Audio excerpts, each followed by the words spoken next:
Bismillahirrahmanirrahim. Kolbun TV.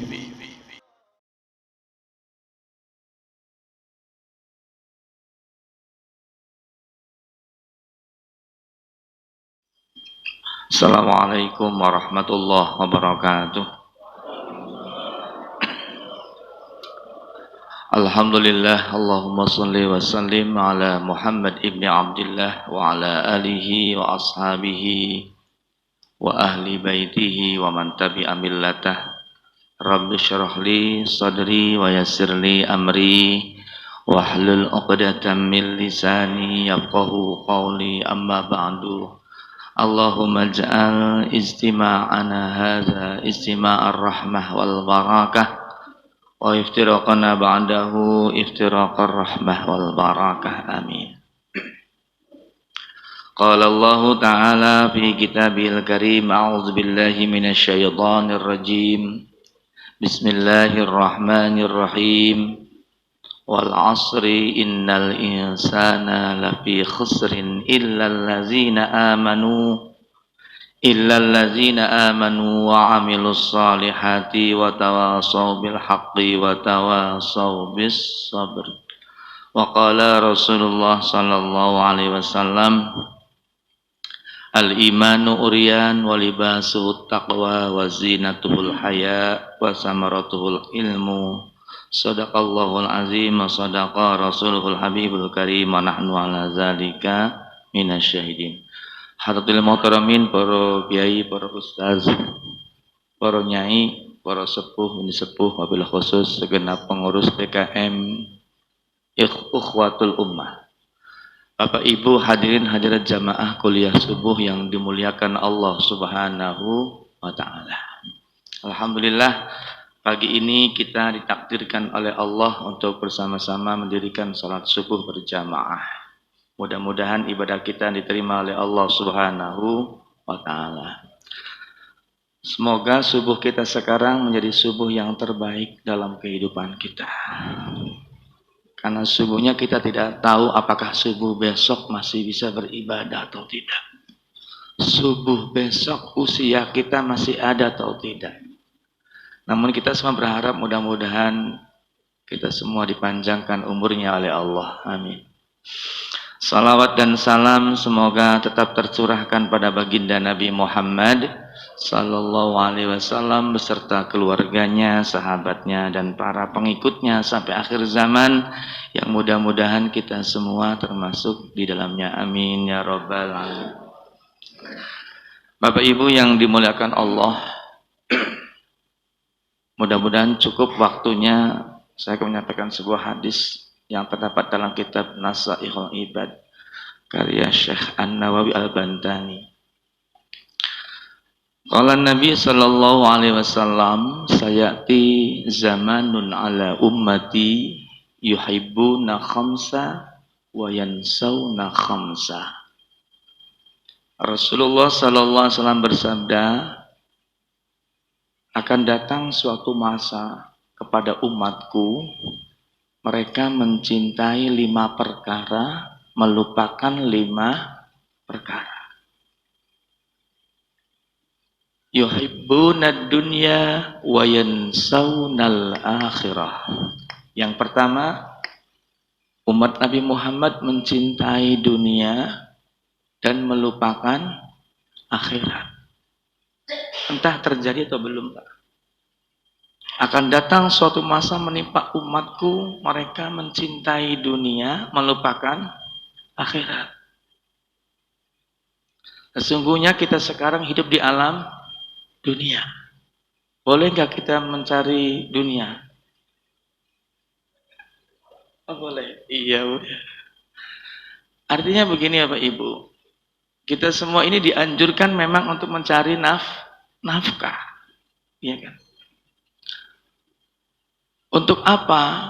Untuk bekal kita ya, dalam rangka beribadah kepada Allah Subhanahu wa taala. Namun yang tidak boleh itu apa? Mencari dunianya itu tidak untuk akhirat. Jadi Orang yang mencintai dunia itu Bapak Ibu, ada yang apa? Yang dianjurkan, diperbolehkan, tapi juga mencintai dunia ini ada yang menyebutnya sebagai penyakit hati. Gitu. Nah, yang diperbolehkan itu bagaimana? Yakni mencari dunia itu untuk kepentingan akhirat. Ini yang diperbolehkan. Atau mencari dunia itu semata-mata untuk mendekatkan dirinya kepada Allah Subhanahu wa Ta'ala. Nah, kenapa kita semua itu dianjurkan untuk mencari dunia? Karena begini Pak, Bu. Seseorang yang hidup di dunia ini, maaf, dalam keadaan fakir, gak punya apa-apa, itu dikhawatirkan mereka terjerumus dalam kekafiran. Rasul bersabda, kadal fakru ayyakuna kufr. Terkadang kefakiran itu ya bisa mendekati seorang menjadi kafir. Begitu Pak. Jadi artinya apa? Kita memang harus mencari sekuat tenaga, begitulah. Ya, malidunyaka ka'annaka ta'isu abada. Wa mal li akhiratika ka'annaka tamutu ghadan. Bekerjalah untuk duniamu seakan-akan kamu akan hidup selamanya. Mau Bu hidup selamanya di dunia? Tidak, keder. Tapi beribadahlah, beramallah untuk akhiratmu seakan-akan kamu akan mati besok. Ada pepatah seperti itu. Artinya apa? Artinya kita semua ketika sedang mencari dunia, mencari nafkah, gitu Pak, harus semangat. Seakan-akan saya tidak akan mati, saya akan hidup selama. Tapi ketika kita semua beribadah, beramal, ya kita semua ini harus juga khusyuk, harus juga benar-benar Bapak Ibu. Karena apa? Seakan-akan kita akan mati besok. Subuh kita sekarang bisa jadi menjadi subuh yang terakhir. Betul Pak. Jangankan kita ketemu dengan subuh besok, zuhur masih bisa ketemu atau tidak kita nggak tahu. Makanya ya Allah, mudah-mudahan kita semua apa? Senantiasa dipanjangkan umurnya oleh Allah Subhanahu wa Ta'ala. Untuk apa panjang umur? Iya, untuk kita semua dalam rangka menjalani ketaatan kepada Allah Subhanahu wa Ta'ala. Bapak Ibu yang dimuliakan Allah, ketahuilah bahwasanya kita sekarang berada di alam dunia itu alam yang ketiga. Ju'ila lakumul abadiyu illal intiqal. Dijadikannya Anda semua itu adalah abadi. Artinya apa? Kita semua ini Bapak Ibu ketika telah diciptakan oleh Allah, diisi rohnya oleh Allah, itu tidak akan rusak dikehendaki oleh Allah selamanya. Kecuali hanya pindah-pindah saja. Jadi ada makhluk Allah yang dikehendaki oleh Allah itu tidak rusak selamanya. Yang pertama ruh. Ruh ini nggak rusak Bapak Ibu. Yang kedua surga. Yang ketiga neraka. Dikehendaki oleh Allah nggak rusak. Yang keempat lauhul mahfuz. Pernah dengar? Yang kelima al-qalam. Yang keenam al-kursi. Ini nggak rusak. Dan yang ketujuh adalah arash. Arash itu makhluk Allah yang sangat luas. Digambarkan itu arash kalau diibaratkan di dunia itu lapangan bola Pak. Dunianya itu seperti kelereng. Atau apa? Atau kerikil. Nah itu. Jadi ruh itu diciptakan oleh Allah tidak rusak. Kita semua itu Bapak Ibu awalnya apa? Berada di alam arwah, alam ruh. Orang-orang yang bertemu di alam ruh itu pasti ketemu di alam dunia. Pak Mugi pernah ketemu dengan saya di alam ruh? Kelalen. Orang-orang yang ketemu di alam ruh nih Bapak Ibu pasti ketemu di alam dunia. Dari alam ruh pindah ke mana? Alam arham, alam rahim. Berapa bulan di rahim ibu? 10. Oh 9. 9 bulan Bapak Ibu. Enak gak di sini? Di rahim enak? Enak. Nggak kerja, nggak apa, makanan dijamin, minuman dijamin, nggak pernah ke belakang. Dari alam arham, alam rahim kita pindah sekarang di alam dunia. Nah ini alam yang ketiga. Nanti setelah di alam dunia ini Bapak Ibu kita pasti akan pindah ke mana? Ke alam barzah, alam kubur yang merupakan pemisah antara alam dunia dengan alam akhirat. Nah terakhir nanti kita akan pindah setelah hari kiamat Bapak Ibu, kita akan masuk ke alam yang terakhir, alam akhirat. Yang digambarkan di sana itu khalidina fiha abada. Selama. Nah sekarang kita masih ada di alam dunia. Ya. Di alam dunia itu saya bertanya Bapak Ibu, enak apa enggak? Enak. Di alam dunia itu masih ada enaknya, ada tidak enaknya, masih campur. Ada senangnya, ada susahnya. Ya. Ada bahagianya, ada sedihnya. Masih campur. Ada yang pintar, ada yang kurang pintar. Ada yang kaya, ada yang miskin. Ya, ada yang kuat, ada yang lemah. Ada yang sehat, ada yang sakit. Masih campur. Nah, dunia itu digambarkan apa? Ad-dunya darul amal la jazaa. Wal akhirah darul jaza la amala. Dunia itu adalah tempatnya beramal, tempatnya bekerja, tempatnya beraktivitas, tempatnya ibadah, bukan tempat balasan.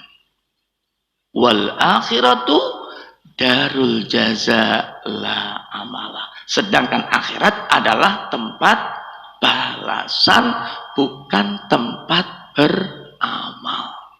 Oleh karena itu maka mumpung masih diberi kehidupan oleh Allah di dunia, yuk kita semua berlomba-lomba dalam kebaikan. Di sini masih bebas Bapak Ibu, mangga Bapak Ibu mau ngapain boleh. Masih bebas, bukan tempat balasan.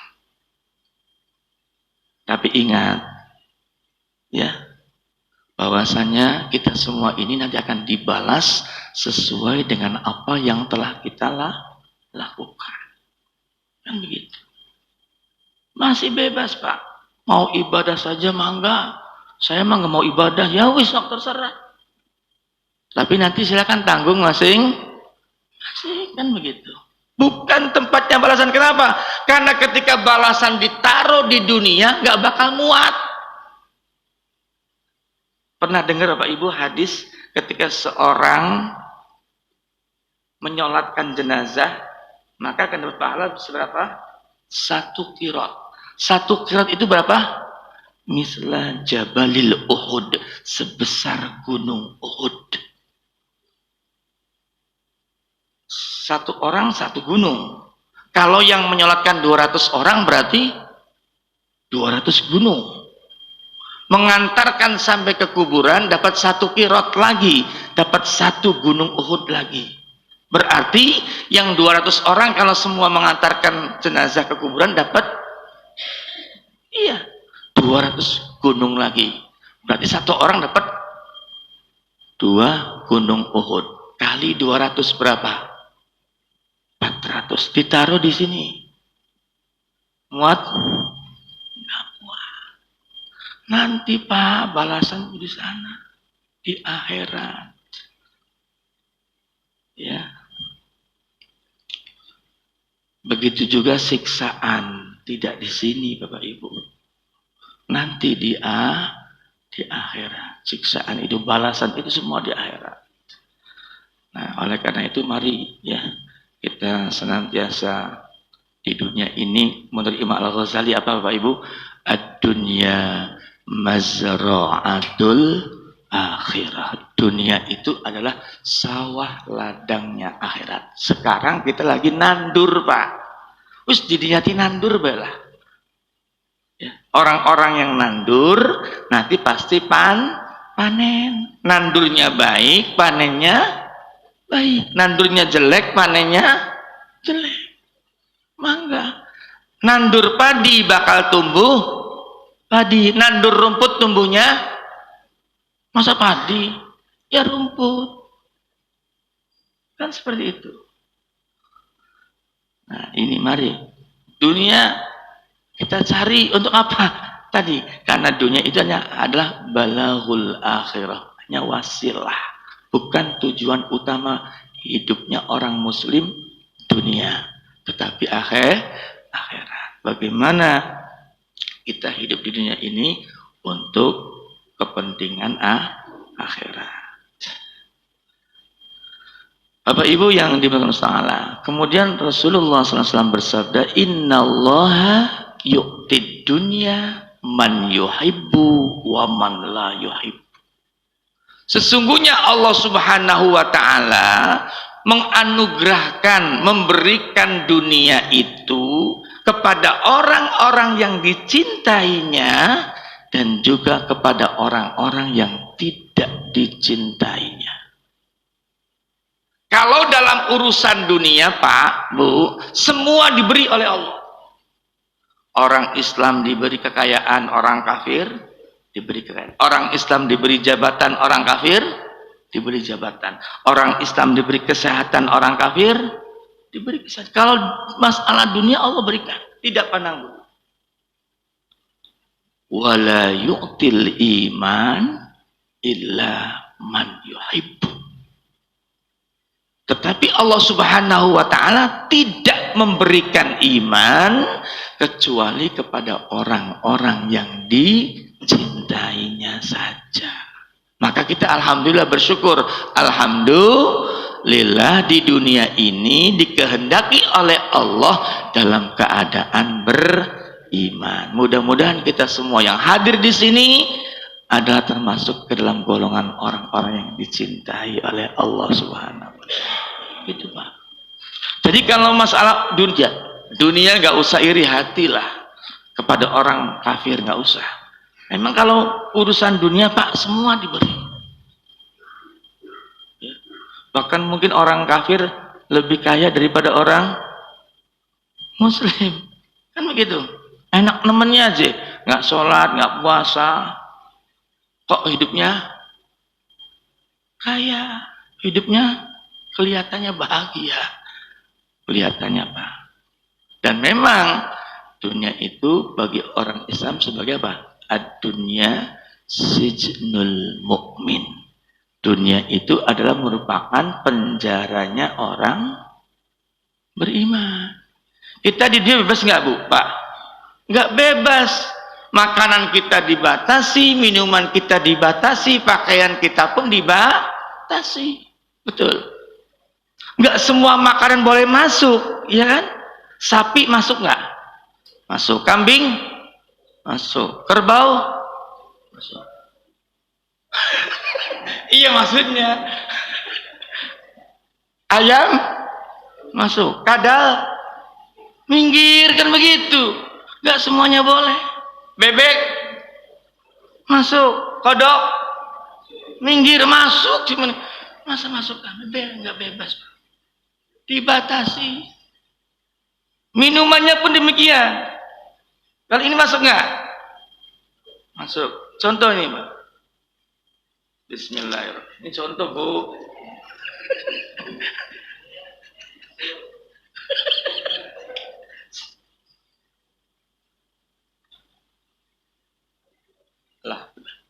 Minuman juga dibatasi. Tidak semua minuman boleh dikonsumsi oleh kita. Yang keras-keras boleh nggak? Nggak boleh. Minuman keras itu minuman setan. Kalau minuman setan diminum oleh manusia, setannya minum apa? Ya Allah. Pakaian juga nggak bebas. Pakai emas boleh nggak? Laki-laki? Nggak boleh. Perempuan? Enak ya? Pakaian sutra? Tuh gitu kan. Jadi nggak bebas Pak Bu. Nah nanti kita bebaskan di sana. Nanti ya. Kalau orang kafir mah bebas. Mau nggak mau apa aja disilakan. Nah, ya.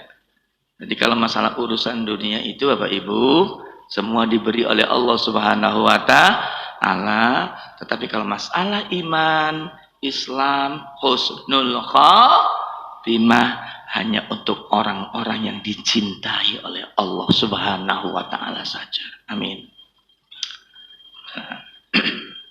Bapak Ibu yang dimuliakan Allah Subhanahu wa taala. Jadi kita ya jangan sampai melupakan akhirat karena walal akhiratu khairu wa abqa. Kan gitu. Akhirat itu lebih baik dan lebih kekal. Dunia ini hanya sementara. Berapa tahun lamanya di dunia? Mau 200 tahun? Mau angin. Ya, ini yang pertama. Yang kedua, yuhibbunal hayat wa yansaunal maut. Akan datang masa menimpa umatku mereka mencintai hidup, melupakan mati. Bapak Ibu, hidup itu bagi orang mukmin adalah nikmat. Al hayatu nikmat. Nikmat di sini bagi orang-orang yang beriman. Kenapa? Karena semakin dipanjangkan umurnya oleh Allah, mereka akan bisa semakin menumpuk-numpuk kebaikan. Tapi bagi orang kafir, al-hayatu musibah. Hidup bagi orang kafir itu adalah musibah. Kenapa? Karena semakin dipanjangkan umurnya oleh Allah, hakikatnya mereka semakin menumpuk-numpuk dosa. Na'udzubillah. Ya kan? Kita semua mudah-mudahan terus ditetapkan iman Islamnya oleh Allah SWT. Karena hidup bagi orang yang beriman itu hakikatnya adalah kenikmatan. Saya yakin kalau yang ditanya di sini, ya, tadi masalah hidup itu Bapak Ibu, pengen umurnya panjang atau pendek? Jawabannya panjang. Berarti senang hidup. Nggak senang mati begitu? Ya bukan begitu. Ya manusiawi Pak, pengen urip dawa, ya kan? Katakanlah kalau orang Jawa, awak waras, akeh, beras, apa maning? Waduh, borong akas. Masalah tuntas yang tempat itu, yang penting. Ya, itu sudah bahagia banget, subhanallah. Jadi kehidupan di dunia ini Bapak Ibu hanya sementara bagi orang-orang yang beriman. Itu hidup adalah merupakan apa? Akhirnya ujian. Tabarakalladzi biyadihil mulku wa huwa ala kulli syai'in qadir. Alladzi khalaqal mauta wal hayata liyabluwakum ayyukum ahsanu amala wa huwal azizul ghafur. Allazi khalaqal mauta, Allah zat yang menciptakan kematian, wal hayata dan kehidupan. Untuk apa mati dan hidup? Liyabluwakum ayyukum ahsanu amala, supaya diketahui siapa di antara kalian yang terbaik amalnya. Jadi hidup itu merupakan simbol sesuatu yang disenangi oleh manusia. Kalau mati, simbol sesuatu yang tidak disenangi oleh manusia. Sesuatu yang disenangi dan sesuatu yang tidak disenangi ini hakikatnya adalah merupakan ujian dari Allah Subhanahu wa Ta'ala. Tinggal mari ya Pak Ibu kita isi umur yang telah Allah berikan ini untuk sesuatu yang diridhoi oleh Allah Subhanahu wa Ta'ala. Kalau diibaratkan, saya sering menyampaikan, kalau diibaratkan umur itu wadah, tempat, wadah itu penting, tempat itu isi itu lebih penting, ya kan Bu? Kalau saya tanya Ibu mau pilih mana, dompet atau isi dompet, jawabannya tuh, dompet penting padahal Bu. Kalau nggak ada dompetnya keder, ya kan? Ya beli Pak. Sarung dengan isi sarung pilih mana Pak?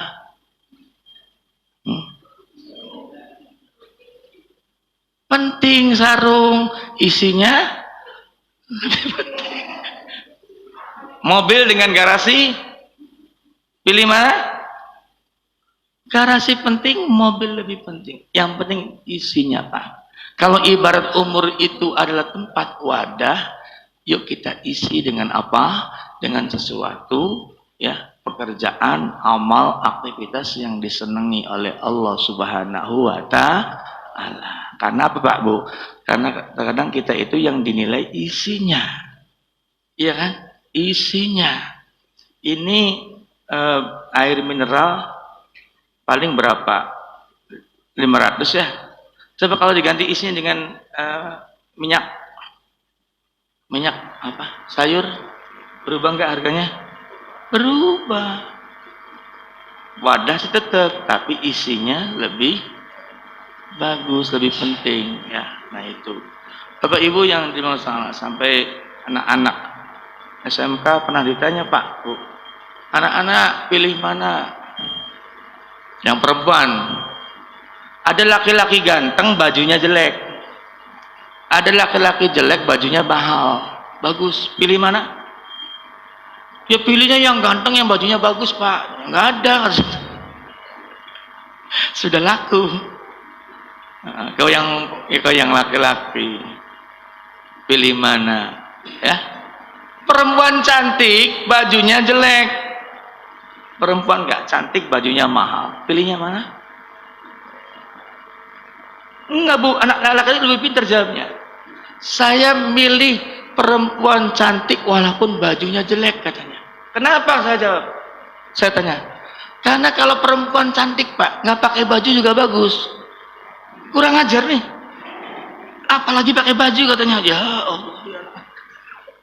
Ini guyonan Pak, maaf ya. Jadi artinya apa? Memang yang terpenting isinya. Jadi kalau ibarat Allah Subhanahu wa Ta'ala memberikan kita umur ini wadah, tempat, mangga diisi dengan apa begitu? Silakan. Mau dengan ibadah, silakan. Mau dengan maksiat, mangga. Dan nanti tinggal apa? Ditanggung masing-masing, mangga. Tapi saya yakin yang hadir di sini, masya Allah, ini soleh-solehah semua, ya pasti mengisi sisa umur hidupnya dengan sesuatu yang baik, yang diridhoi oleh Allah Subhanahu wa Ta'ala. Yuhibbunal hayat wa yansaunal maut, cinta hidup, lupa mati. Nah yang bahaya kalau lupa mati. Orang yang ingat mati berarti bagaimana hakikatnya Bapak Ibu?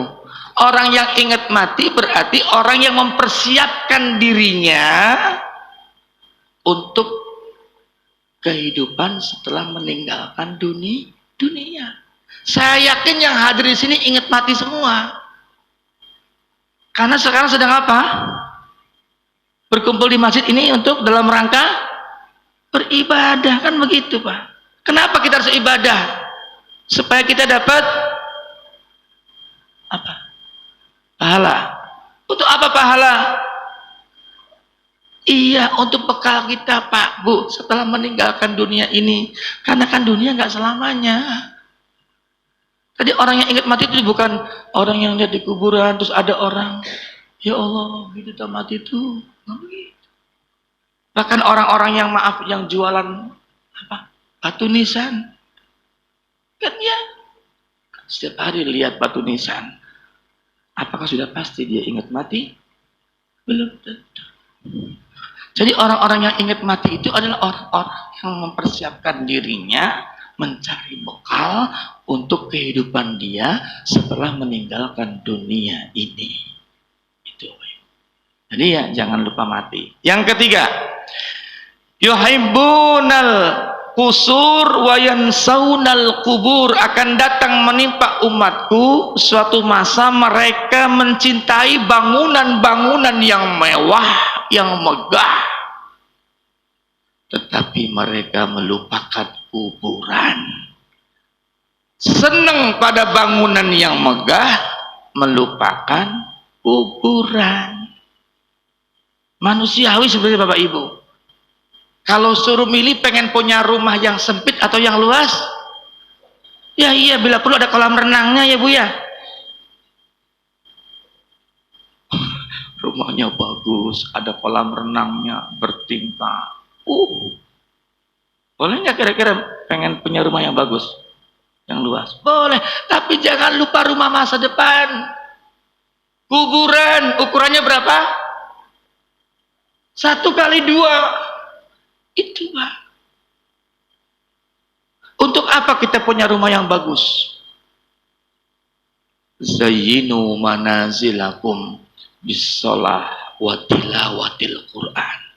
Hiasilah rumah-rumah Anda semua, Rasul bersabda, bisolah dengan solat wa tilawatil Quran, dan untuk membaca Al-Quran. Jadi rumahnya jangan seperti kuburan, sepi, nyanyep. Rumahnya dijadikan sebagai sarana untuk ibadah kita kepada Allah Subhanahu wa ta'ala. Salat yang terbaik di rumah itu salat sunnah. Kalau salat wajib, bagusnya di masjid untuk berjamaah. Tapi kalau salat sunnah itu bagusnya di mana? Di rumah. Zayyinu manazilakum, hiasilah rumah-rumah kalian semua bisalah dengan salat, wa tilawatil Quran, dan membaca Al-Quran. Salat sunnah banyak tidak? Banyak. Tahajud. Sering tahajud? Saya yakin yang hadir di sini ahli salat semua. Iya kan Bu? Duha sering? Berapa kali duhanya? Berapa rakaat? Innal yursin medit 62. Terbanyak, paling sedikit duha itu emang 2 rakaat. Terbanyak berapa duha? 12 rakaat. Pernah? Ya Allah. Seumur hidup belum pernah Pak 12 rakaat.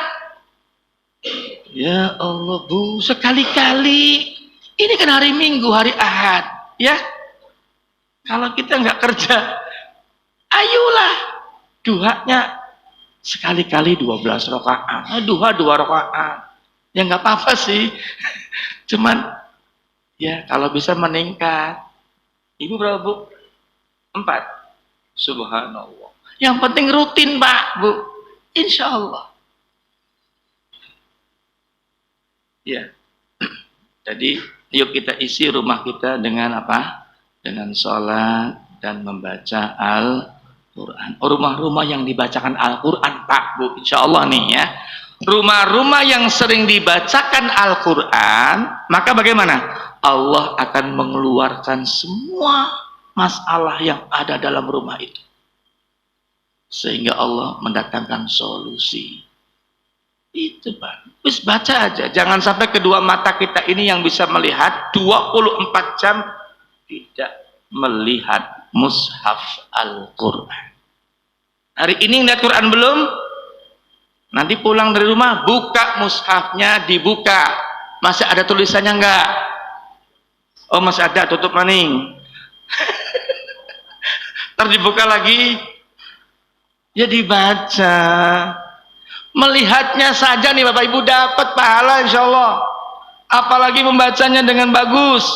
Saya belum bisa baik baca Quran, panggil ustadznya. Privat Al-Quran. Ya privat yang lainnya aja. Ya. 1 huruf yang kita baca dapat berapa pahalanya? 10. Bapak Ibu baca Bismillahirrahmanirrahim. Itu kalau dihitung jumlah hurufnya 19. Kalikan 10 berapa? 190 kebaikan.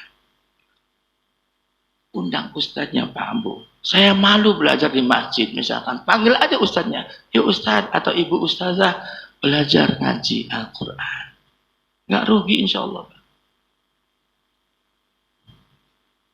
Ya. Suka sama bangunan yang mewah, yang megah, melupakan kuburan. Jangan lupa kuburan ya Bu ya Pak ya. Dalam kitab Daqaiqul Akhbar, kuburan itu manggil-manggil kita sehari semalam berapa kali? 5 kali. Dengar nggak Pak kuburan manggil kita? Ibu pernah dengar kuburan manggil-manggil? Ada 5 panggilan kuburan. Ini diterangkan nggak ya? Sampai jam berapa? Nantilah ya. Oh sampai jam 8. Ya, jadi ada 5 panggilan kuburan. Ya untuk orang-orang yang masih hidup nih Pak. Bagaimana panggilannya yang pertama? Ya ibna Adam ana baitul wahidah. Wahai anak cucu Adam, saya ini adalah tempatnya orang yang sendirian. Ini kata kuburan loh Pak. Saya ini adalah tempatnya orang yang sendirian. Iya betul kan? Ketika seorang itu meninggal dunia, apakah ada yang mau menemaninya? Suaminya ganteng Bu, kaya, mati. Ibu mau nemenin? Ya dingin baik kan begitu. Pak, Masya Allah, istrinya cantik luar biasa, pinter. Meninggal, ya mangga duluan saja kan begitu. Ana baitul wahidah faj'al laka mu'nisan qiraatul Qur'anal Karim.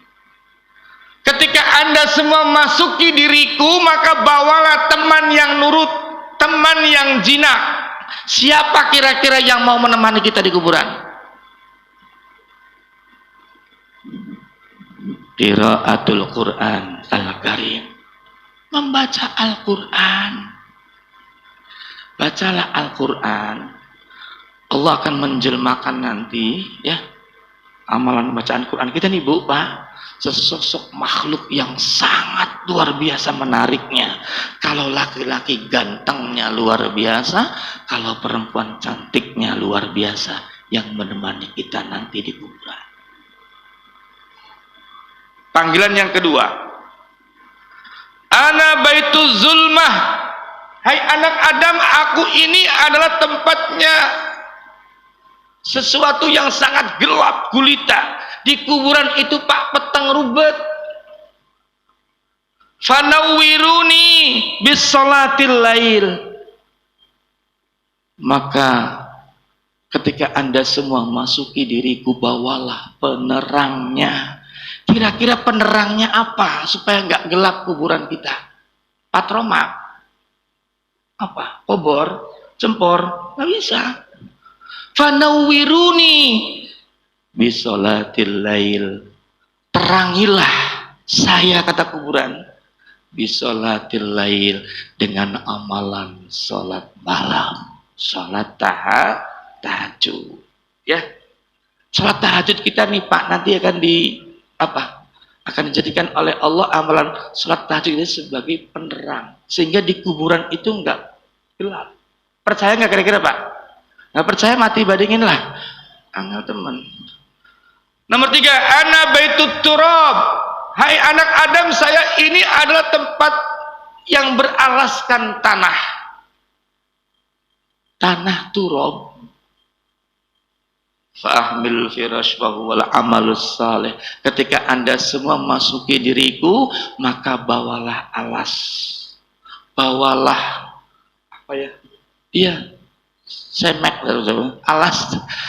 Bila perlu spring bed yang empuk Pak, masukkan. Boleh nggak bawa spring bed? Ya nggak boleh. Bawa ini tikar, kambal, nggak boleh. Apa kira-kira supaya kita tidak beralaskan tanah? Al-amalus saleh. Amal saleh nanti akan dijadikan oleh Allah sebagai permadani kita. Alasnya empuk. Yang keempat, ana baitul afha'i. Saya ini adalah tempatnya sarang ular. Sarang ular. Fa ahmilut tiryaqi wa huwa bismillahirrahmanirrahim. Hai anak Adam, saya ini adalah tempatnya sarang ular. Jikalau kalian masuki diriku, maka bawalah penawarnya.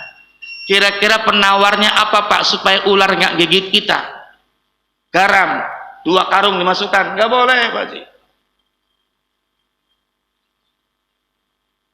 Penawarnya adalah wahuwa bismillahirrahmanirrahim. Bacalah bismillahirrahmanirrahim setiap kita mau melakukan perbuatan yang baik.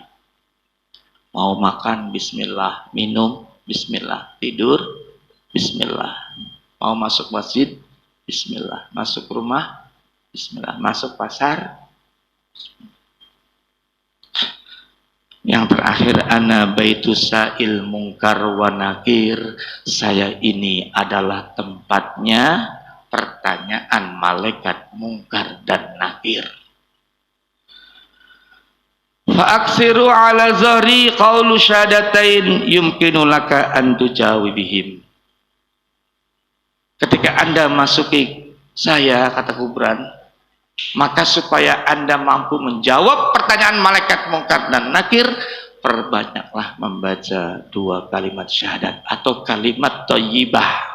La ilaha illallah Muhammadur Rasulullah. Insya Allah Anda semua akan mampu menjawab pertanyaan malaikat mungkar dan nakir. Sering baca tahlil Pak? La ilaha illallah, la ilaha illallah. Sering kalau diaturi baik. La ilaha illallah. Tapi insya Allah yang hadir di sini ahli zikir semua. Bapak Ibu yang dimuliakan Allah Ta'ala, kemudian mungkin sudah habis waktunya Pak ya. Insya Allah disambung. Jadi ada 5 Pak ya, sesuatu yang dicintai oleh umat Nabi Muhammad, tapi mereka melupakan 5 hal. Yang pertama tadi, cinta dunia lupa akhirat. Yang kedua, cinta hidup lupa mati. Dan yang ketiga, cinta bangunan yang mewah namun melupakan kuburan. Yang keempat, umatku yuhibbunal mal wa yansawnal hisab. Mereka cinta harta namun lupa hisab. Dan yang terakhir, yuhibbunal khalqa wa yansawnal khaliq. Umatku akan mencintai makhluk tapi melupakan sang khalik. Ya, mudah-mudahan Allah Subhanahu wa taala senantiasa membimbing kita semua, memberikan hidayahnya kepada kita sehingga kita mampu melaksanakan perintahnya dan menjauhi larangannya. Amin ya rabbal alamin. Paham Bapak Ibu?